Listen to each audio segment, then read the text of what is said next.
राधा कृष्ण के अमर प्रेम की 5 अनूठी अनसुनी कथाएं। राधा और श्री कृष्ण का प्रेम अमर है।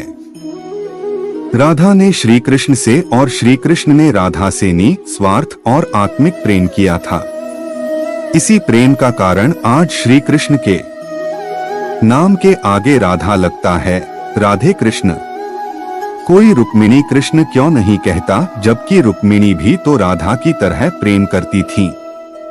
आओ जानते हैं राधा कृष्ण प्रेम की अनसुनी बातें।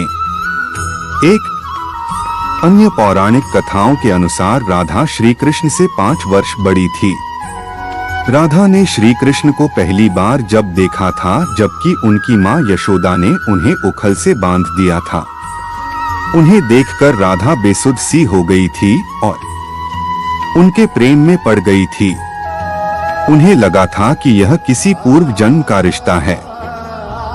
कुछ लोग कहते हैं कि वह पहली बार गोकुल अपने पिता वृषभानु जी के साथ आई थी, तब श्री कृष्ण को पहली बार देखा था। और कुछ विद्वानों के अनुसार संकेत तीर्थ पर पहली बार दोनों की मुलाकात हुई थी। जो भी हो, लेकिन जब राधा ने कृष्ण को देखा तो वह उनके प्रेम में पागल जैसी हो गई थी और कृष्ण भी उन्हें देखकर बावरे हो गए थे। दोनों में प्रेम हो गया था। ब्रह्मवैवर्त पुराण प्रकृति खंड अध्याय 48 के अनुसार और यदुवंशियों के कुलगुरु गर्ग ऋषि द्वारा लिखित गर्ग संहिता की एक कथा के अनुसार एक बार नंद बाबा श्री कृष्ण को लेकर बाजार घूमने निकले थे। उसी दौरान राधा और उनके पिता भी वहां पहुंचे थे। दोनों का वहां पहली बार मिलन हुआ।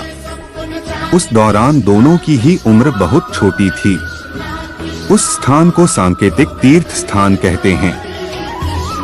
संकेत का शब्दार्थ है पूर्व निर्दिष्ट, मिलने का स्थान। मान्यता है कि पिछले जन्म में ही दोनों ने यह तय कर लिया था कि हमें इस स्थान पर मिलना है। कहते हैं कि यहीं पर गर्ग संहिता के अनुसार एक जंगल में स्वयं ब्रह्मा ने राधा और कृष्ण का गंधर्व विवाह करवाया था। यहाँ हर साल राधा के जन्मदिन यानी राधाष्टमी से लेकर अनंत चतुर्दशी के दिन तक मेला लगता है। 2 ब्रह्मवैवर्त पुराण की एक पौराणिक कथा के अनुसार श्री कृष्ण के साथ राधा गोलोक में रहती थीं। एक बार उनकी अनुपस्थिति में श्री कृष्ण अपनी दूसरी पत्नी विरजा के साथ घूम रहे थे। तभी राधा आ गई। वे विरजा पर नाराज होकर वहां से चली गईं। श्री कृष्ण के सेवक और मित्र श्रीदामा को राधा का यह व्यवहार ठीक नहीं लगा और वे राधा को भला बुरा कहने लगे। राधा ने क्रोधित होकर श्रीदामा को अगले जन्म में शंखचूड़ नामक राक्षस बनने का श्राप दे दिया। इस पर श्रीदामा ने भी उनको पृथ्वी लोक पर मनुष्य रूप में जन्म लेकर 100 वर्ष तक कृष्ण विछोह का श्राप दे दिया। राधा को जब श्राप मिला था तब श्री कृष्ण ने उनसे कहा था कि तुम्हारा मनुष्य रूप में जन्म तो होगा, लेकिन तुम सदैव मेरे पास रहोगी। यही कारण था कि राधा और श्री कृष्ण का बचपन में विछोह हो गया था। 3 राधा श्री कृष्ण की मुरली सुनकर बावरी होकर नाचने लगती थी और वह उनसे मिलने के लिए बाहर निकल जाती थी। जब गांव में कृष्ण और राधा के प्रेम की चर्चा चल पड़ी तो राधा के समाज के लोगों ने उसका घर से बाहर निकलना बंद करवा दिया। फिर एक दिन श्री कृष्ण ने माता यशोदा से कहा कि माता, मैं राधा से विवाह करना चाहता हूँ। यह सुनकर यशोदा मैया ने कहा कि राधा तुम्हारे लिए ठीक लड़की नहीं है। पहला तो यह कि वह तुमसे 5 साल बड़ी है और दूसरा यह कि उसकी मंगनी यशोदे के भाई रायण पहले से ही किसी और से हो चुकी है और वह कंस की सेना में है, जो अभी युद्ध लड़ने गया है। जब आएगा तो राधा का उससे विवाह हो जाएगा, इसलिए उससे तुम्हारा विवाह नहीं हो सकता। लेकिन कृष्ण जिद करने लगे। तब यशोदा ने नंद से कहा। कृष्ण ने नंद की बात भी नहीं मानी। गर्ग ऋषि ने कृष्ण को समझाया कि तुम्हारा जन्म किसी खास लक्ष्य के लिए हुआ है। इसकी भविष्यवाणी हो चुकी है कि तुम तारणहार हो। इस संसार में तुम धर्म की स्थापना करोगे। तुम्हें इस ग्वालन से विवाह नहीं करना चाहिए। तुम्हारा एक खास लक्ष्य है। गर्ग मुनि हर तरह से समझाते हैं, लेकिन कृष्ण नहीं समझते हैं। तब गर्ग मुनि उन्हें एकांत में यह रहस्य बता देते हैं कि तुम यशोदा और नंद के पुत्र नहीं, देवकी और वसुदेव के पुत्र हो, और तुम्हारे माता पिता को कंस ने कारागार में डाल रखा है।